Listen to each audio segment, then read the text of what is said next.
एक रेलगाड़ी जो अपने सामान्य गति से चलती है।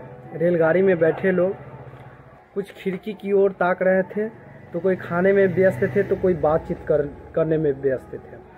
अचानक यात्रियों ने संभलना शुरू किया। संभलने के साथ साथ खिड़की और दरवाज़ों को बंद करना शुरू कर दिया।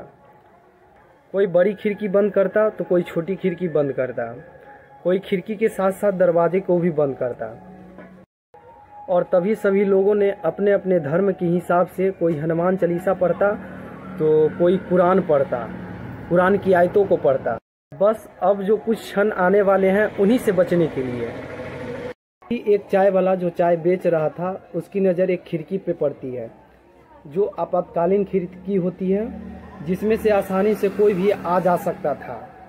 खिड़की के पास बैठा हुआ था एक लड़का जो कि दिल्ली का रहने वाला था। आसानी से खिड़की की ओर ताका झाकी कर रहा था।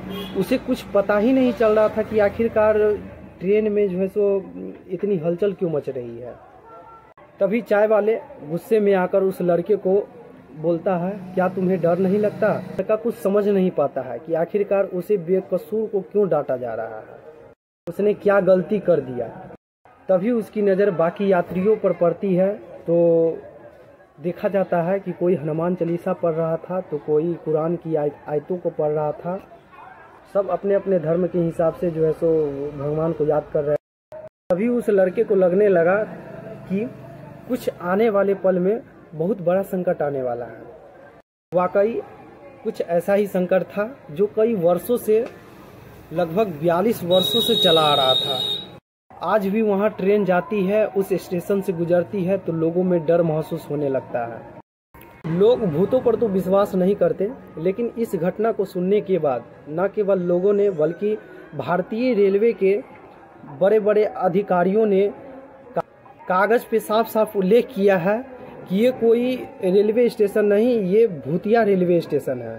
ये कहानी सुनने के बाद भी आपको भी विश्वास नहीं होगा कि आखिरकार एक लड़की ऐसे कैसे ट्रेन को रोक सकती है, वो भी 1-2 साल तक नहीं, 42 सालों तक एक लड़की के कारण जो है सो ट्रेन आ तो रही थी, जा तो रही थी, लेकिन उस स्टेशन पर रुक नहीं रही थी। लेकिन जब वहाँ से ट्रेन गुजरती तो लोगों में डर महसूस होने लगता था। उनको लगता था कि उनके साथ कोई अप्रिय घटना न हो जाए।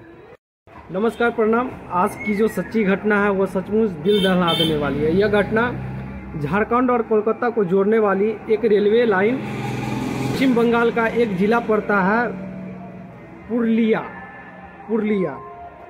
और यहीं का एक नगर है बैकुंठपुर।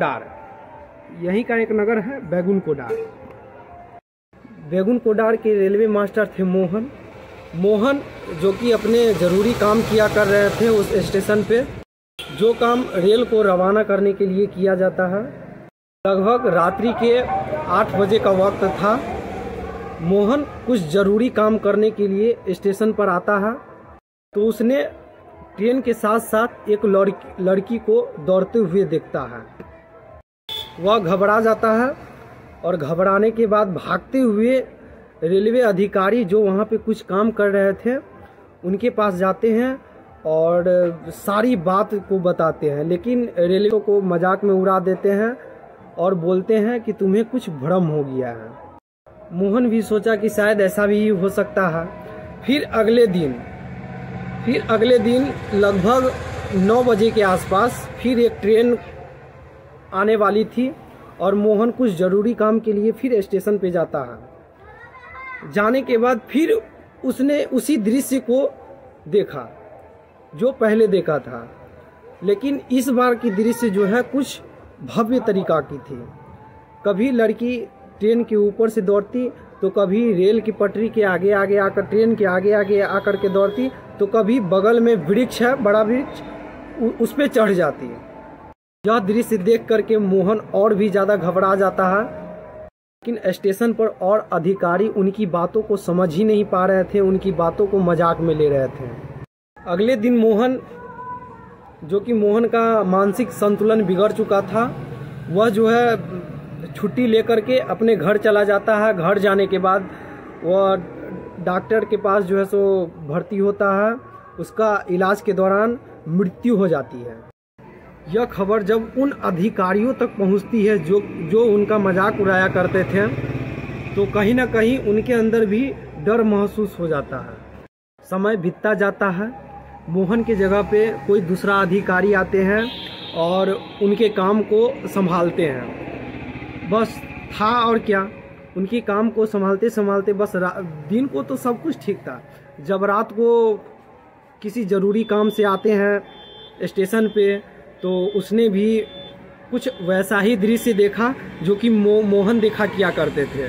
कभी ट्रेन के आगे से लड़की दौड़ रही थी, तो कभी ट्रेन पे दौड़ रही थी, तो कभी बगल आकर के नाचती, तो कभी गाछ पे चढ़ जाती, और वह भी अपना ट्रांसफ़र करवा लिए यह कहकर कि हमको इंडिया के कोई भी रेलवे स्टेशन पर काम करवा लो, लेकिन इस स्टेशन पर हम काम नहीं करेंगे। इससे अच्छा अपने घर रहेंगे, हम सरकारी जॉब नहीं करेंगे, इससे अच्छा हम अपने घर रहेंगे। और वहाँ से ट्रांसफ़र ले लेता है, उनकी ट्रांसफ़र हो जाती है। जो भी अधिकारी वहाँ बचे हुए थे, कहीं ना कहीं उनको भी डर महसूस होने लगा, उनको भी डर सताने लगे। वो अधिकारी लोग भी डर के मारे जो है सो अपने से उच्च अधिकारी को लेटर लिखना शुरू कर देते हैं, और कोई भी अधिकारी वहाँ काम करने की मंजूरी नहीं ले रहा था। बात में उस बात को निंदा करते हुए बड़े बड़े अधिकारियों ने बैठक किया। इस बैठक में मुख्य सदस्य, उस एरिया के मुख्य सदस्य भी जो है सो शामिल थे, और सभी ने फैसला लिया कि इस रेलवे स्टेशन को तत्काल बंद कर दिया जाए। आखिरकार वो रेलवे स्टेशन आज भी बंद पड़ा हुआ है। ट्रेन आती जाती तो थी, लेकिन उस स्टेशन पर, उस रेलवे स्टेशन पे रुकती नहीं थी। आज भी ट्रेन उस रास्ते से गुजरती है, उस मंजर को पार करती है, तो लोगों में डर महसूस होने लगता है। इस घटना का उद्देश्य किसी को दिल दुखाना नहीं, परेशान करना नहीं, बल्कि यह साबित करना है कि जो लोग भूत प्रेत को नहीं मानते